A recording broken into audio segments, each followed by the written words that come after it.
Good morning. Welcome to the Bond Sunday morning services. I am Jesse Lee Peterson. Thank you so much for being with me.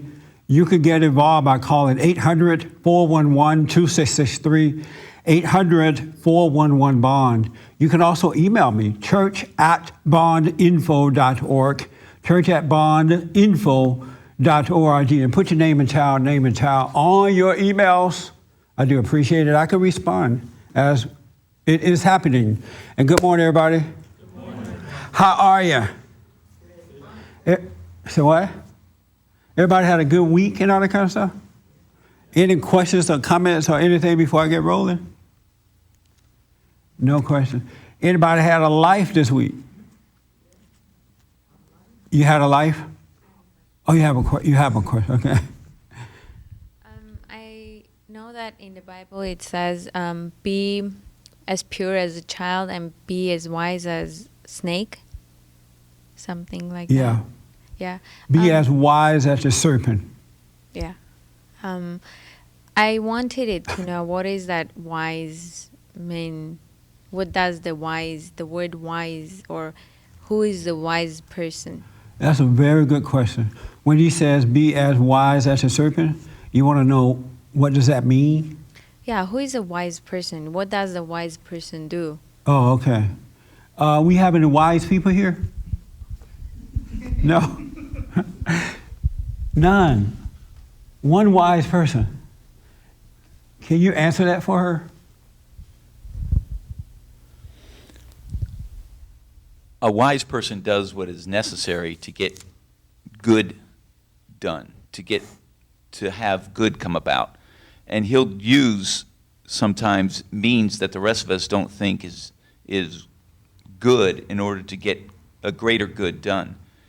And our enemies do that a lot. They throw away what's good to do what they think is good in the name of, a greater cause.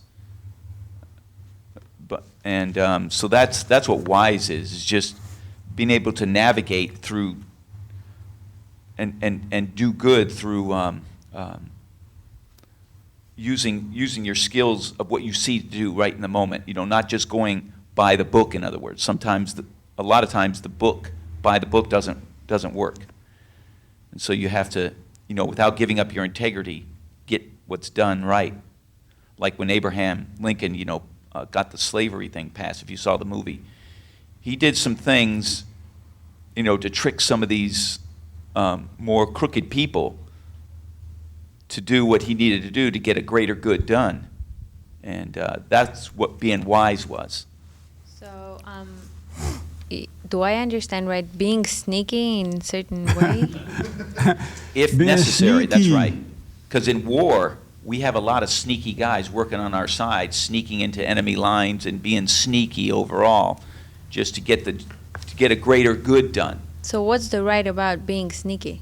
If there is something you have inside and you cannot tell at the moment, so how is it You make it sound so true? bad, huh? Well, a lot of times, you see, That's a good question, though. when you're doing some things, if you tell too much of the truth to people who can't handle it, they'll destroy the good you're trying to do. So you have to be kind of wise in knowing what to tell them and not actually, that happens in wartime too. The generals know the greater truths, the captains the less greater truths, and the soldiers, they hardly know anything except their direct orders.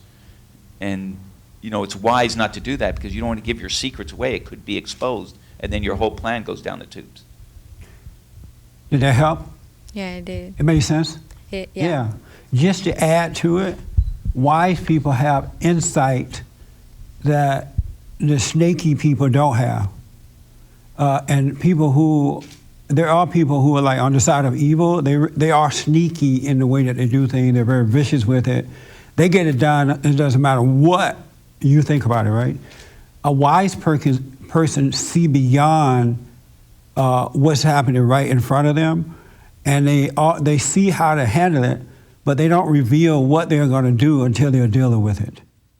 You have to be wise not to, just add what you said, not to reveal the action you're going to take before you do it, in many cases. Because if you do, the enemy is going to overtake you. So you have something that they can't see, a weapon that they can't see, and that is insight. And really, it happens in every situation. Absolutely every situation. I was working with a guy this week and this past week, and he was trying to deceive me in this deal that we were doing, right? And I let him just go and talk and do it and try, so I could get a clear picture of what was going on, and I could see what he was trying to do. And when he tried it, I just hammered him. I didn't back down. I revealed to him what he was doing, and he just had a hissy fit. He just went into like a rage almost, you know. And so you could see what's going on and not reveal it, but then just take action. Because God is allowing you to see the real deal. You look beyond what's in front of you. That's what wise people do.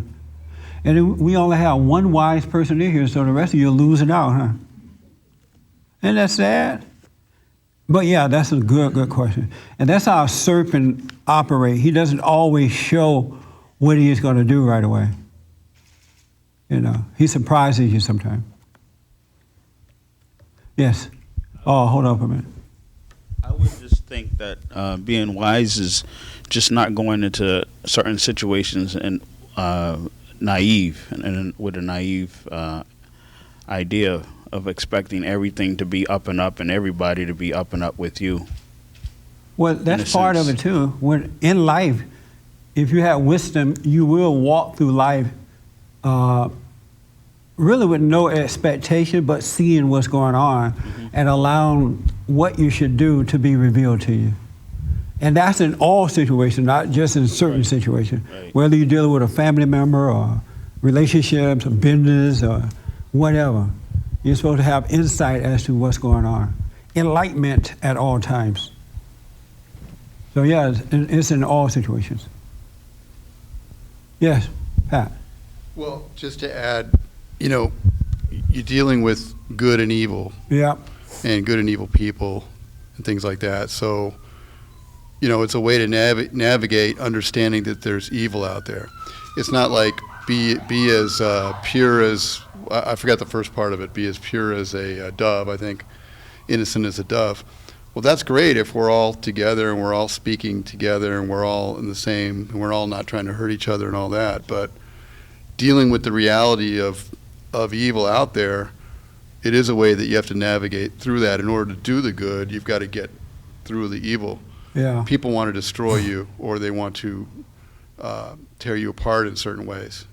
And you don't want to just leave yourself open to get ripped apart by evil. But in order for this to work, though, you have to be, or you should be, as pure as a dove, meaning that you should have that anger inside of you and operating from that.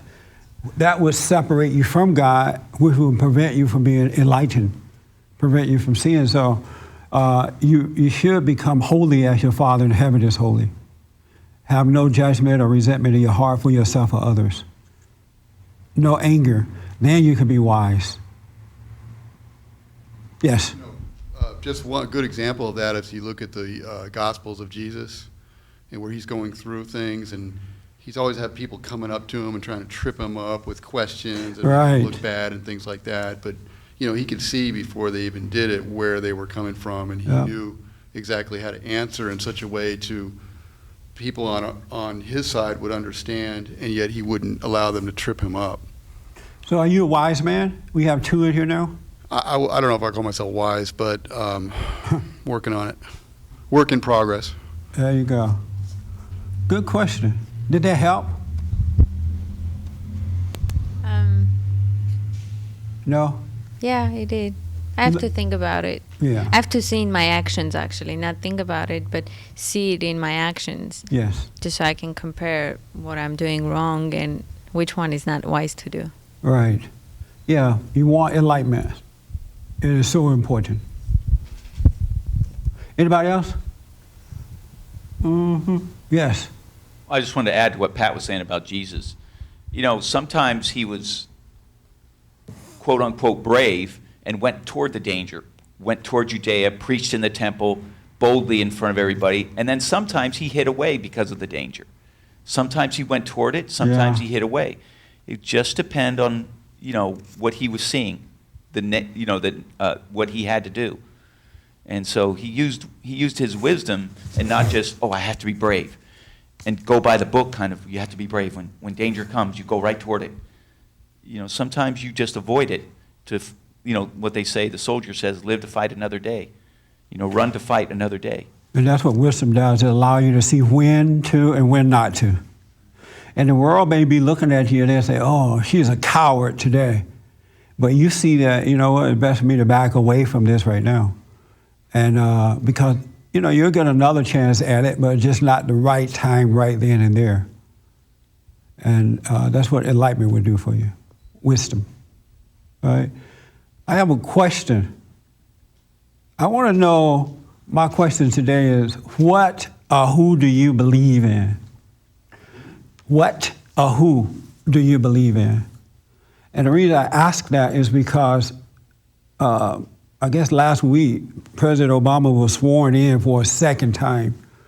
And during his speech, his inaugural speech, it was just about more government, more big government, more government. We're going to do this for you. We're going to give you this. We're going to take from this person to give it to you. More government, right? Really just a bigger government.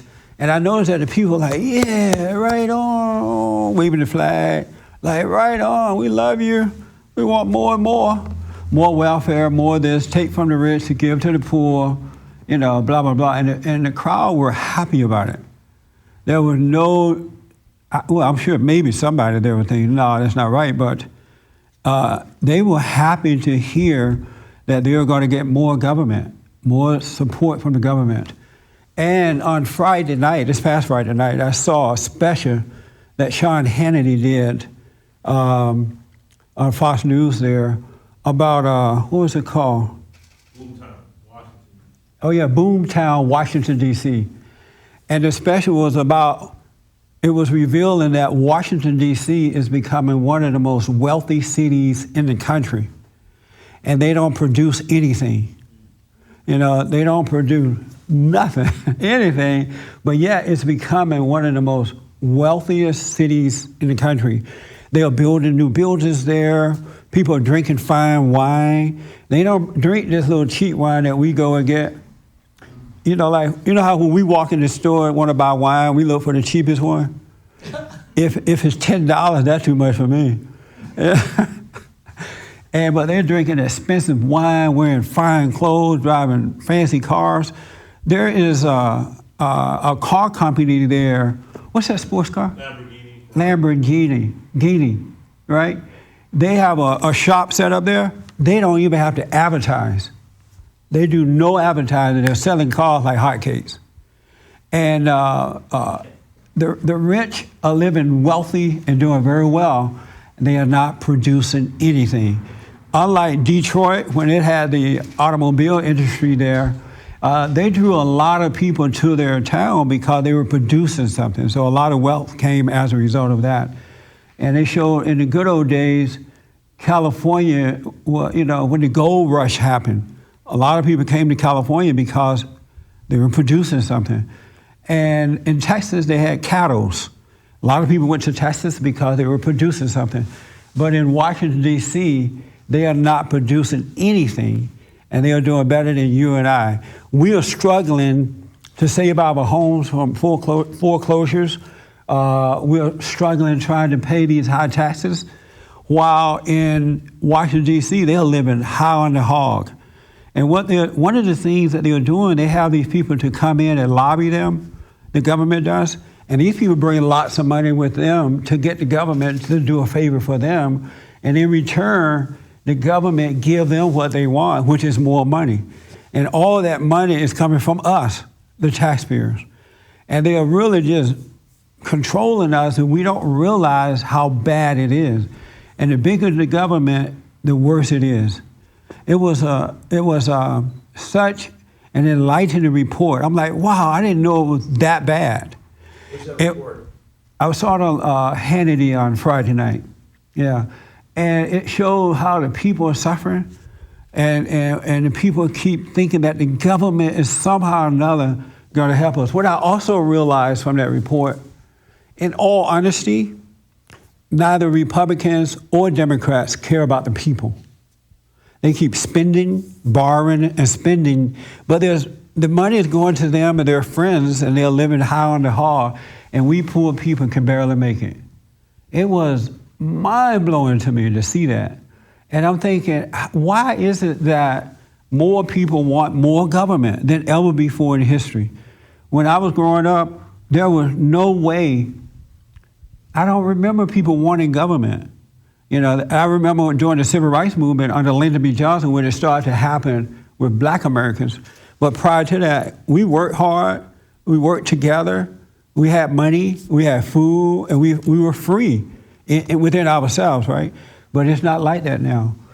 The government is taking over the lives of, I want to say, almost most Americans. It really, really are. And I realize that the reason that this is happening is because the people have faith in the government. You really think about it, you do believe in the government.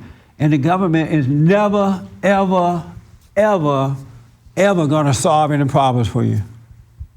If the government, if we the people became we the people, and we became independent and relied on God and family, the government would go out of business. It will absolutely go out of business. And the one thing that those people love in government is power and wealth more than anything else. They don't care about us. They really don't, and it doesn't matter the party. Once they are there, their egos expand, and they start using us for their own personal gain. They make all kind of promises. They don't mean a word of it. They absolutely don't mean a word of it. And the government is expanding, and we're getting poor, and we're suffering while they're living high on the hog on our dollars. And you have a lot of Christians and other people like that too. I remember when I was growing up, and I mentioned this before, even though the Jim Crow laws were against black folks and we couldn't live in certain places, there were black wealthy people. Black wealthy people. They had land, they had cattle, they had horses, they had farms. There were black colleges coming up all around the country. And today, most of those black colleges are suffering. They're almost going out of business because they are not getting the support from the people, and they're looking to the government to give them money. And it wasn't like that growing up. We just did not. We relied on ourselves, and we had families, and we had fathers and mothers and grandparents around that would help us get things done. We're falling away from that. We're like far away from it. I was looking at a report on BET this morning.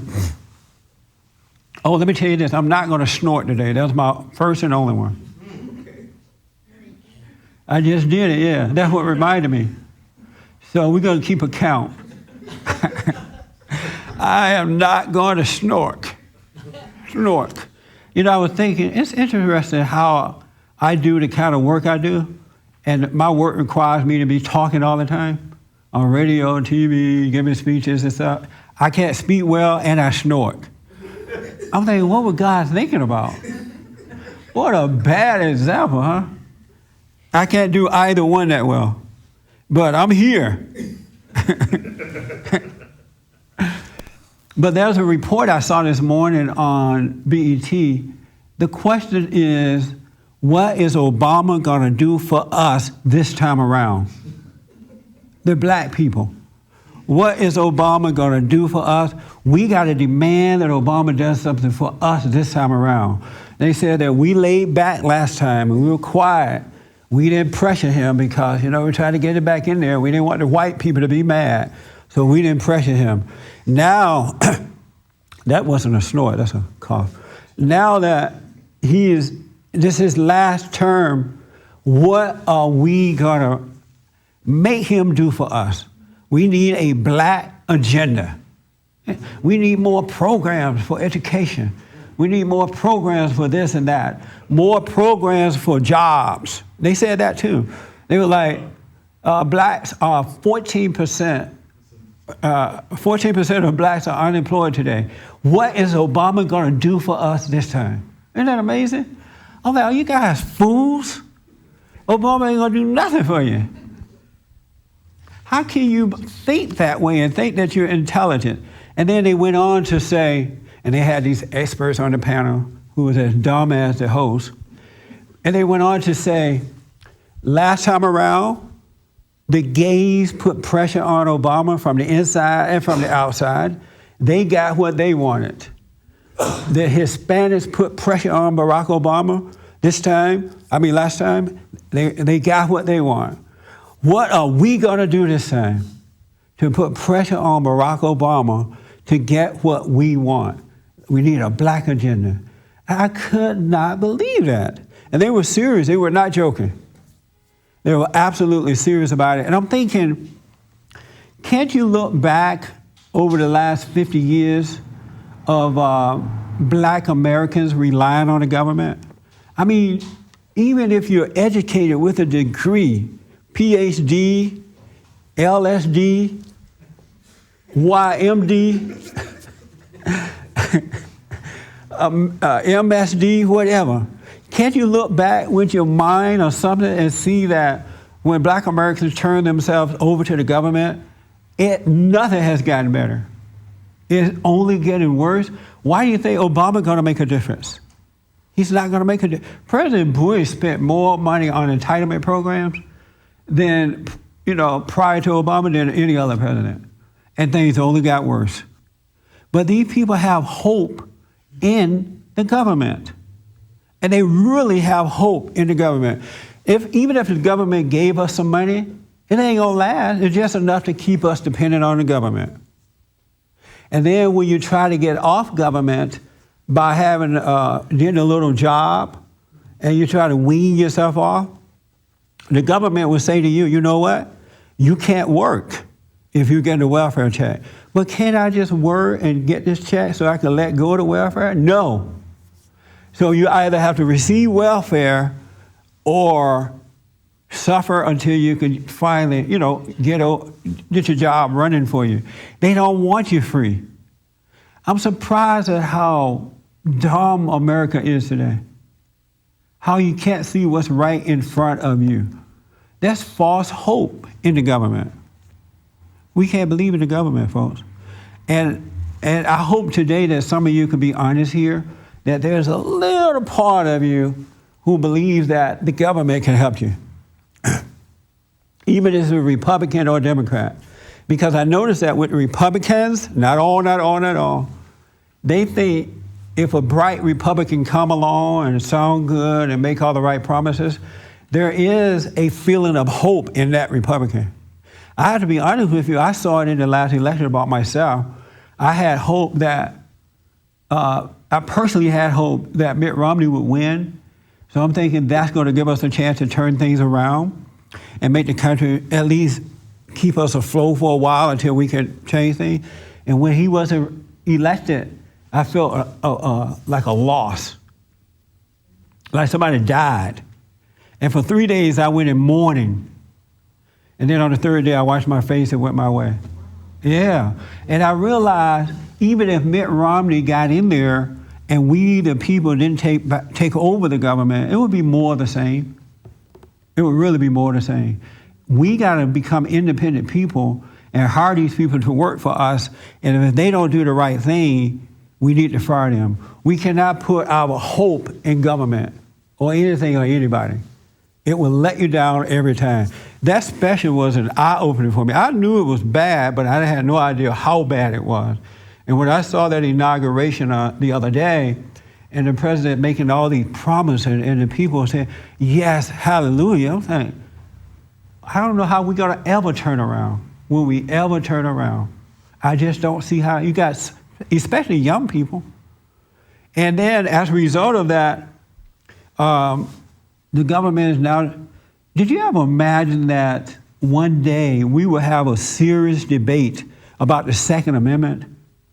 That in America, because of the faith in government, we can possibly lose our right to protect ourselves from the government. Because of the government is not, if we gave up every gun, the government will not protect you. You got to live in your own home. You got to be by yourself. The government is not going to come and save you from a criminal or from itself. But the people don't see that. I think people are so dumb when they say, well, I agree with the government a little bit. We just need hunting guns. There's nowhere in the Second Amendment where it says the Second Amendment is for you to have a gun and go hunting. But they fall in line with that. The wisdom of America is almost gone. There are a few out there who sees and understand what's going on, but for the most part, it's almost gone, folks. It really, really is, and I know why, too. Let me just take some questions here, because I'm looking at the clock. Let me go to Ernest first there, and then I'll come around to everybody. Yeah, so I saw that special that you mentioned, Yes. and it was excellent. It was something else. And if it's all right with you, like probably put it up on our website tomorrow. No, we should put it up. Yeah. Without a doubt, we will put it up. But when I watched it, I didn't realize how bad it was either, and it made me. I started to get angry. Then I realized that that's not going to do any good. Yeah. And the only thing that's going to help us is to draw closer to God, so we can see what action to take. Yeah. But it is so bad that, especially, and it's both parties, both Republican and Democrat. Both parties. The way they described it is like these guys. It's like WWF wrestling. They kind of go through like they're one party's opposing the other party. It's like a scripted battle. But then once they get out of office, they're in business together. They're lobbying together. They become partners in firms together, and all their families benefit from it. Their kids, Harry Reid's, all his kids are lobbyists. Yeah, they hire their wives and their children to lobby for them, making buku money. They hire their own family members. And Isn't that like that should be against the law. And the other point they made was the poverty level in D.C., which has a large black population, and the very same people that rely on the government, they can't see that in their own backyard. These politicians, the point they made is that they don't create anything, but what they're doing is they're extracting all the taxes from the rest of the country. Yeah. That's how they're building their wealth. Yeah, they showed the black community there, and it was pitiful. Right across the road is the black community. They're like just poverty up to whatever, right? And then right across the street is just beauty. Richness everywhere. And it's the government who's living off us. It's getting worse under Obama. It's going to get worse because the people absolutely don't see. And the Republicans, and not all, let me just add that in there. They're playing a game with us too. They'll have a debate against each other, and then that evening they go out and play golf with one another. They'll act like they're really fighting with each other in front of us on TV, and they'll go out and have some fine wine that night. They'll go and hire their children and parents and pay them buku money, and we can barely pay rent.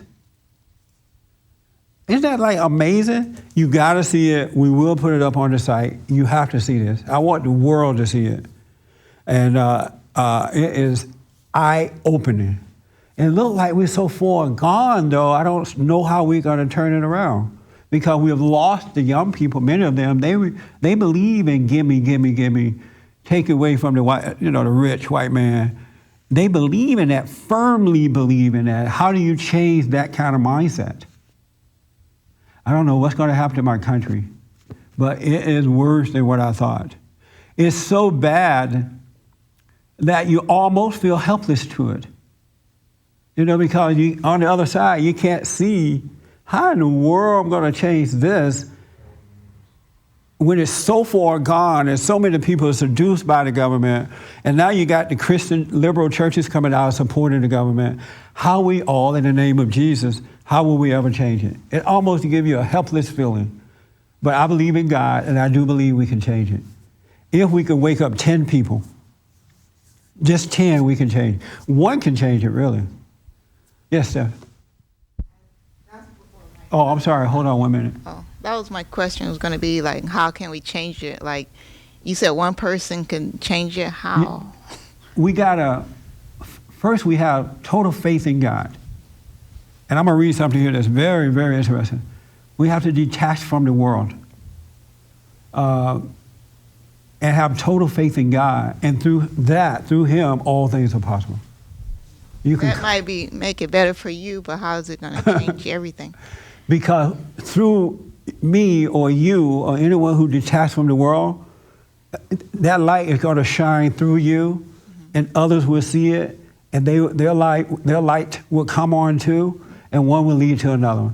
Just as when Christ came into the earth, it was just darkness. You know, no one would have thought at that time that he could have the impact that he had, right? Because if I remember correctly, they couldn't even find 10 holy people. Everybody and their mama were sinning. So it was like darkness.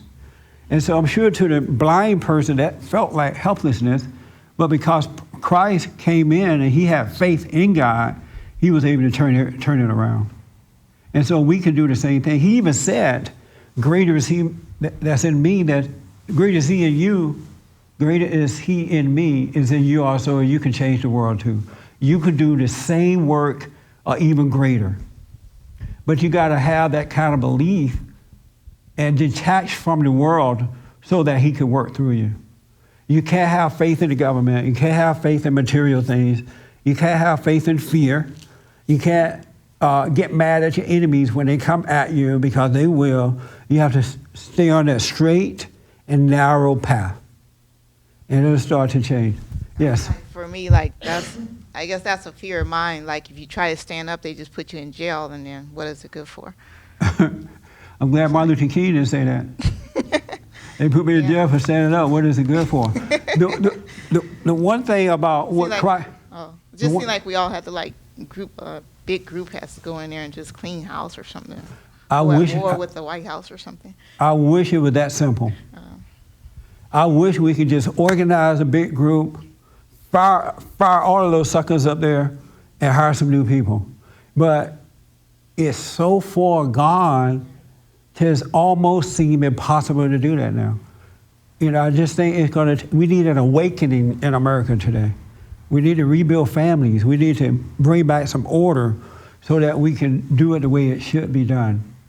You know what I mean? Yeah. That was one thing we were hoping Romney would get in there so he could downsize it, and maybe we have a better chance. If he downsized the government like he promised. Yes. But if he didn't, we can get rid of him. But we can't get rid of Obama. I don't know of any other than Ronald Reagan, I don't know of any president who was able to downsize. Yeah. I really, knowing what I saw the other night, Friday night, I don't think Romney was going to be able to downsize. I really don't see how that was going to happen. Yeah. Maybe he would have cut back on taxes and things like that. But downsizing, you will have an outright war in America. Have you ever tried to take away somebody's food stamps? They'll kill you. And a whole lot of folks are relying on food stamps today. And once you start relying on that stuff, you become lazy and don't really want to have to go to work. And you imagine somebody telling you got to go to work now. So I don't think Romney was going to have a great impact. I do believe it would have given us a chance to vote him out later and bring in somebody that can make a change, hire somebody else. But we got to wake up the people, Stephanie. Can you help me do that? Yes, I'm starting to. Thank you. That's what we do. We got to wake up the folks. Let me take here, and then I'll come back. Yeah, if I'm not mistaken, I think even Ronald Reagan was only able to shrink one large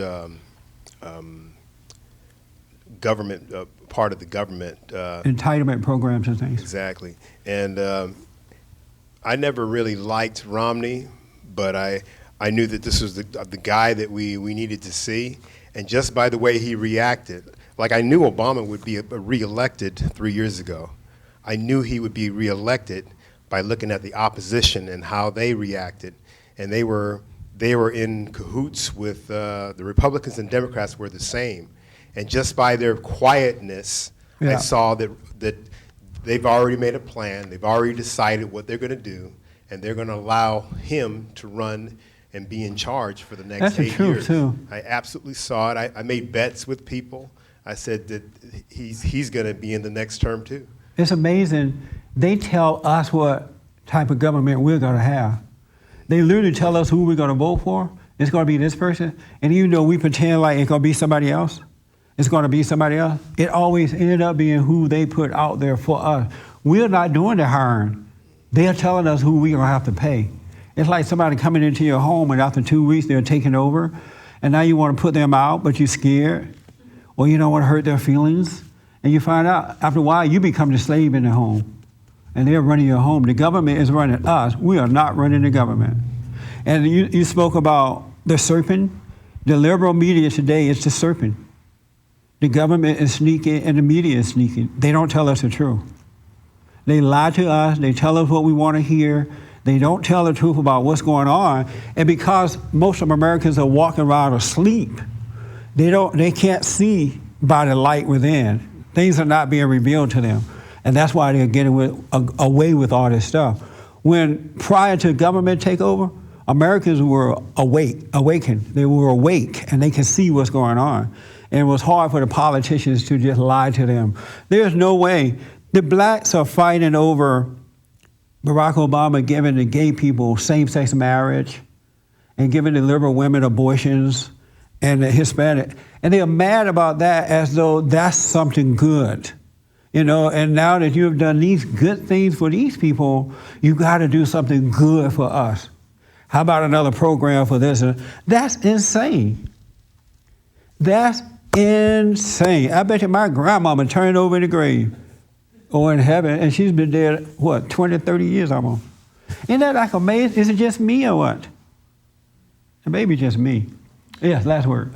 Yeah, one thing I noticed about the whole situation with Obama is that he's made no one happy. The gays are not happy with him. Up until they passed these few laws, the gays, the liberals are not happy with him. The blacks aren't happy with him. They're all unhappy. He has used every group. Well, that's because they want him. When you give somebody something, they want more. It's not, yeah, they're happy. But he hasn't given the blacks anything. He hasn't given the homosexuals. What he does is he gives these. But he has given the gay people. But he's only given it to them. They have gay marriage now. I know, but he only gave it to them so that they would vote for him. He gave the illegal aliens. Right, that's the point. He didn't give it to them for the good of them. It wasn't for the good of them. It was for the good of his ego. To take advantage. It was for to use them. To use them. So yeah. he's gotten much more. He's gotten much more out of them than a Republican would have gotten. Republicans gave more, but you can't tell a lot of people that you actually losing dealing with this man. He is not for blacks. He is not for homosexuals. He is for himself. My point is, that's right, the government is for self. My point is, we got to get back to we the people and not we the government. And this with both parties. They work for us. They're not supposed to be controlling us like this and throwing us a little bone and lying to us, and we continue to be the slaves to the government. We are enslaved. We're like all slaves. I'm telling you. We just don't know it. It's like being dead. You see the Walking Dead? They're like dead but don't know it. We're slaves that don't know it. It takes all we have to pay our monthly rent, to buy food, to buy gas, to take a vacation. You know, we're like penny pitching and trying to figure out, oh, how am I going to take a vacation with all my kids next year, you know? I have friends who are working 2 full-time jobs and overtime within those full-time jobs to try to provide for their families.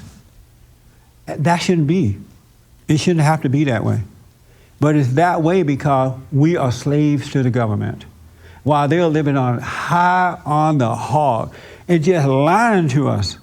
I look at these people when they're campaigning now or they're making speeches, I'm thinking, you're just a liar.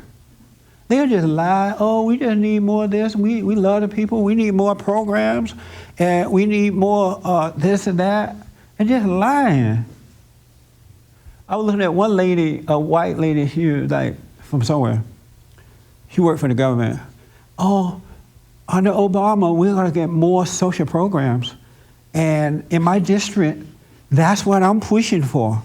I even went down to Alabama, down near Montgomery, and marched. Last time they had a big march down there in memory of Martin Luther King. I was one of those people. You should have heard what I would call that lady in my head. I couldn't believe it. Just lying. And they say all the things that build the slave's ego. They pretend they love you. They pretend they're taking care of you. They pretend that they're passing laws to help you when they are not doing that for your help, for your good. But so many people believe that they are. They have hope in the government. Yes. Well, I was going to move out of the state of California to Nevada because there's no income tax, and I think I'm going to rethink that and maybe move to D.C. I'm telling you. And get a job with the government. Absolutely. I'm going to start lobbying right now. That's right. But in all seriousness, Jesse, you've said, as long as I've known you, that when Jesus came, everything's been put back into place. Yes. So we really don't have to do anything. Just live. Yeah, so when you're saying, what are we going to do? We don't have to do anything. But the people that are blind cannot see reality. And what you're talking about is these leaders are keeping them down so they don't find the real way. Yeah, that's right. So there's nothing to do. This is a spiritual awakening. It has nothing to do with politics. It even is remotely. absolutely a spiritual awakening. You're right, because if we can wake the people up, the one thing that we do have to do is to live right so that the light can shine through us in hope that, and when that light is shining through us, it will wake up other people. And once you wake up the people, they see the right actions to take. They won't vote for these people. They won't put up with the crap that we're putting up with because they can now see. Because one thing that the government is good at and the liberal media is working on your emotions. They use words like civil rights and moms. We got to help the moms. We got to, children. It's all about the children. And so they work on your emotions. And if you are in the dark, you're an emotional person, you're going to identify what they're saying because you really believe they're trying to help the children and the moms and all that kind of crap. Yeah, but once you're spiritually awakened, you naturally are going to help other people see.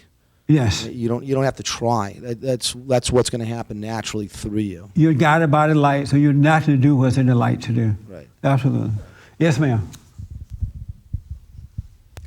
I just wanted to say, you're speaking about the young black people that were looking for Obama to save them or help them. Yeah. They are so angry now, and they're actually are stealing more than ever because I think they were looking for something when he got into office, and it didn't happen.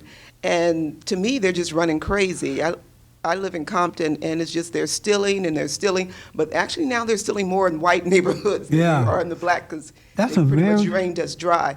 But it's like they were waiting for something that didn't happen, and they don't have a voice. They have, police records, so they're not going to get jobs. And the criteria for a good job now, you need to have a BA or a master's, and they're angry and they're pretty much killing each other and stealing from each other, and it's like... That's a very good point. One that I want to elaborate on, they have been taught, and I remember when this teaching started, it was right after the last riot we had in LA. And so the leadership and others were telling blacks, why are you burning down your own community? Why are you stealing from your own people? Go to Beverly Hills. Go to the Valley. Go to the white people. Why are you doing this to yourself? So they didn't tell them not to do stealing, that this is wrong. They're telling them to go and do it to the white man. And now they are doing it. And over the years, that idea has gotten stronger and more. They're more aware of that now, and they are doing it more to white folks than they are to the black. Yeah, they are, and they're getting caught more too. Yeah. Like I was burglarized twice in my house, and the police looked at me like, "Lady, you better protect yourself. We're not going to help you." But now that they're still in the white neighborhoods, they're being arrested, and all of a sudden they know where they are, just like that Nordstrom rack burglary. All of a sudden, within 24 hours, 40 hours. Yeah. They got the guys that burglarized the place, but it was in Westminster. See there? In the white community. White people ain't gonna let you steal their stuff. You crazy? They work too hard for it. Come out there acting crazy. You going to jail. go out there like that, but they have been convinced that they should rob the white folks. Isn't that amazing? Looking for a payoff, and it didn't come. They are so mad at Barack Obama, and they are so disappointed that the past 4 years that he did not give them what they thought that he was going to give them. They really are, but that's what happens when you rely on the government or somebody to take care of you. But I don't think they're mad at Barack. I think they're thinking still that they can get away with it. That there's a sense of, our leader is black and we can get away with this. They could do all this stuff and not be arrested and stuff. Yeah. Food for thought. It seems like they're falling for it. Well, I know that evil is braver now, as the government is. That's what I see. Government, yeah. That's what I see. So you've been more bold. burglarized twice in your home? Yes. Really? But I didn't have Were you bars. there? And I didn't. No, I wasn't. Oh. That's the one thing they waited till I left. Yeah. Yeah. But when the police showed up, 2 hours later, and they were like, okay, we'll take a few pictures. And they pretty much looked at me like, lady, you better get some bars, you better get an alarm. So I did, and I've been fine. Wow. Yeah. I remember some years ago, a long time ago, I went out just for about an hour or two and came back. When I returned, somebody had broken in my home. And it felt so violated. I didn't know the feeling you could get when somebody break into your home. I didn't know that kind of, it's like, I couldn't believe that somebody broke into my home like that. And we had, I ended up putting up bars and things like that. But, no, I couldn't believe that it happened. I'm sorry to hear that. Yeah, can you imagine? And then I called the police and I had them go up in the attic and everywhere and look around because I didn't know if they were up there or what. But that is the worst feeling you can have, coming into your house and somebody broken into it like that. Yes, sir. Did you have your hand? Yeah, but You forgot, huh? Yeah. Oh, okay. And I think I saw you. Well, we're talking about the Democrats, but, just so we know here, the Republicans are now organizing in such a way that they're going to push out anybody who thinks with common sense or has a Tea Party notion or anything like that. When they get in primary elections, they're going to make sure they have all the money and they have all the endorsements very, very early to just keep us completely off the playing field. When I'm speaking now, I'm talking about both. I'm talking about government, period. Not just Democrat. I'm talking about Republican too. When you see this special that Sean put on, it's both party, and both parties are as bad as they're each other. They're both the same. We have lost the government. The government now controls us by deceiving us and taking advantage of us and making us feel helpless. Well, So this is with both parties. in 2010, the Tea Party made a big bang, made a big noise. I understand that. It made a lot of changes, but unfortunately, a lot of them seem to be co-opted by some of the hierarchy of the Republican Party, and it made them ineffective because I guess they thought they had something to gain through the Republicans, and the rug got pulled out from under them. That's why we got to have faith in God and not in government. Even if we do have we run into good people, there are some good politicians out there. Not all of them are messed up, but with the good ones, we can't take our eyes off them. We have to make sure that they do the job the way we hired them to do the job, because they'll turn too if we don't. Their egos will get in the way. They love that money and power. And wait until you see it. Washington, D.C. is booming. I'm thinking about quitting my job and going there and getting a job in government. They're living high on the hog. It's more than what I can express here. So I hope you see it. And I think that explains a lot of why these guys, when they won't do the right thing, they just really want to get reelected. So they want to position themselves in some kind of way that the public thinks that they're doing the right job, even if they're not doing the right job. They're not doing it. Just so they can be reelected and keep the gravy train going. And then that's another point about that is when they are out of politics, they got it so set up that they're still living high on the hog. Because their families are involved in this, making all this money. They have all these great investments, and they own all this property and land. And so when they leave government, it's no problem. They're still living off us. I'm sorry to tell you this, America, we are like so far gone. We are so far gone. and the people are unconscious. John, did you have your hand? Oh, okay. I want to read you something here. You know, I realize that a lot of the corruption is also from when one group sees another group get advantage through government, then everybody starts to go that way. Black people a long time ago saw white people using the government to keep them down, right?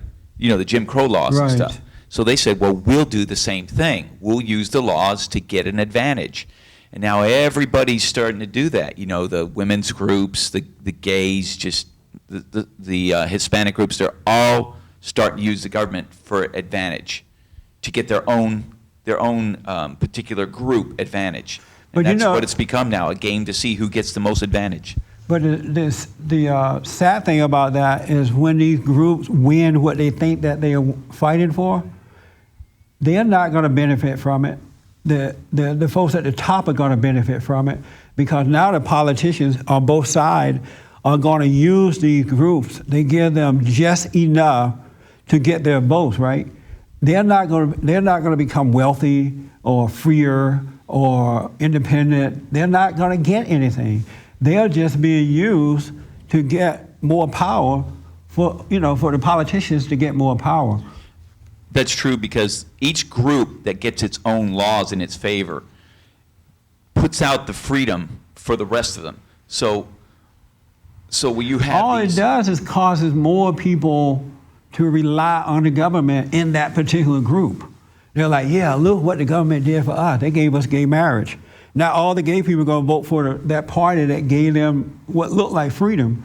The Hispanics, when they come in and do this, they're going to think, well, the Democrat, or if the Republicans did it, the Republicans gave me amnesty, I'm going to vote for the Republican. But they're not, if it's not we the people, they're not going to gain anything from that either. The party that promotes that will gain something. The politicians will, but not the people. It's all an illusion.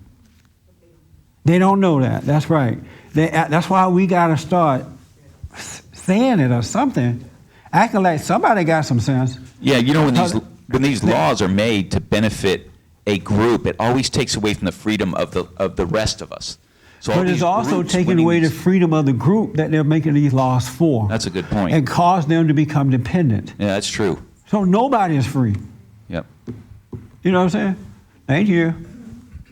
That's what I'm saying. We got to wake up, America. It's we the people. We have lost that idea of we the people. When people say it now, it just sounds cute. There's no power in it before like it was in the good old days. It's we the people, not we the government. Yeah, they're going to stop saying it's we the people, like we the government. We need a black agenda. What are we going to do this time? One guy was saying, this time black people cannot stand back and be quiet. We got to fight on the inside and on the outside, like the gays and like the Hispanic. I'm like, are you like nuts? Look how black people are suffering now because of government. It's right in front of our eyes. We have not gotten better as a result of government, dependent on government. The country is not better as a result of big government. If we were getting better, it would be a different story. We're not getting better.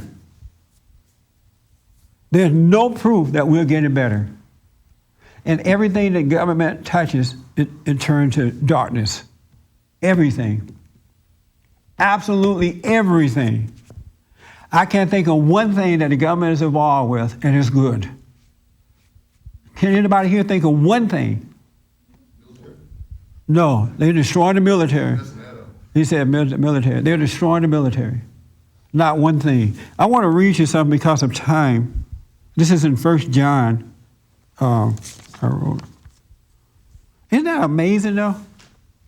I'm trying to scare you guys and ladies back into God. It's 1 John chapter 2, 12 through 17.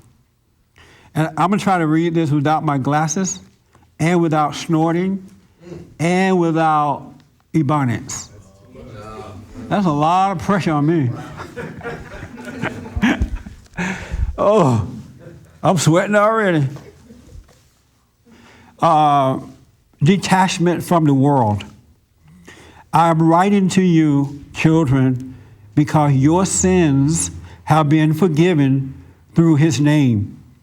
I'm writing to you, fathers, because you have come to know the one who has existed since the beginning. I'm writing to you, young people, because you have overcome the evil one. I am writing to you, children, because you have come to know the Father. I have written to you, parents, because you have come to know the one who has existed since the beginning. I have written to you, young people, because you are strong and God's word remains in you, and you have overcome the evil one. Do not, I'm putting an extra do nots. Do not love the world or what's in the world. If anyone does love the world, the love of the Father find no place in him, because everything there is in the world, disordered bodily desires, disordered desires of the eyes, pride and passion, is not from the Father, but is from the world. And the world with all its disordered desires is passing away. But whoever does the will of God remains forever. And what I see is happening in my world, the love for the government is a love for the world. And because the people are loving the government and loving the world, they are becoming more corrupt, demoralized, hateful. Families are falling apart. That greater is he that's in us than he that's in the world is not happening. The desire to work and take care of yourself is fading away. Trust between one another is fading away. Trust between inter-family members fading away. Crime is coming to the forefront even more so because of the love of the world. And the government is the world, believe me. It gives us false promises that demoralizes us once we believe in the lie. We got to overcome that. We got to be in the world and not of it. We must detach from the world. And the way you do that is to get to know yourself. You got to know yourself. You got to go within and discover the kingdom of heaven on earth. And you will find yourself detaching from the world. Things that are so important to you is not as important anymore. You're willing to let go without even deciding or making decisions about letting go. You just find that you're not as interested in it, whatever it is, anymore. That's what friends and family members and material things and wealth, you're not attached to it anymore. And until that happens, I don't know how we're going to get most of Americans back to loving the Father, loving what's right more than anything else, because they're so spoiled. They are spoiled with just enough to keep them unconscious. They're never going to get rich. They're never going to be able to pay their bills. They're going to always rely on somebody else, but it's just enough to keep them in that mode. And more people are becoming that way. And somehow or another, we got to wake them up. We got to be that example. And the way we do it, we have to detach from the world too. And doing this, you can't do it of your own, yourself. Don't try to make yourself, oh, I'm detached from the world. It doesn't happen that way. You have to go within and discover the kingdom of heaven within so that God can wake you up, and then it'll start happening. And you'll be amazed that you'll find yourself in situations and the people around you are going insane, but you're not reacting to it in the same way. And you'll be like, wow, look like I should be acting this way, but you won't, because you're becoming detached from the world. I recommend you get to know yourself. And don't fool yourself. Don't lie to yourself. Accept what is. It is what it is. Don't be mad about it, so that you can start to overcome the world. Other than that, when you drop your body, you're not going to where you think you're going. And the way you're living, you're passing that on to others as well, because that's the type of example you are. So you got to forgive and enter into the kingdom of heaven so that God can guide you the rest of the way. You can be fake about it if you want. It's not going to pay off for you. All right? I encourage you to pray. I encourage you to educate the people. If they get mad, forgive them, but tell them the truth and leave it alone. We got to save our country.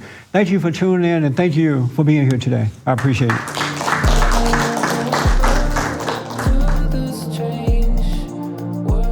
For more information, to purchase a copy of this program, or to make a donation, visit us on the web at bondinfo.org or call 1-800-411-2663. That's 1-800-411-BOND. You're already home.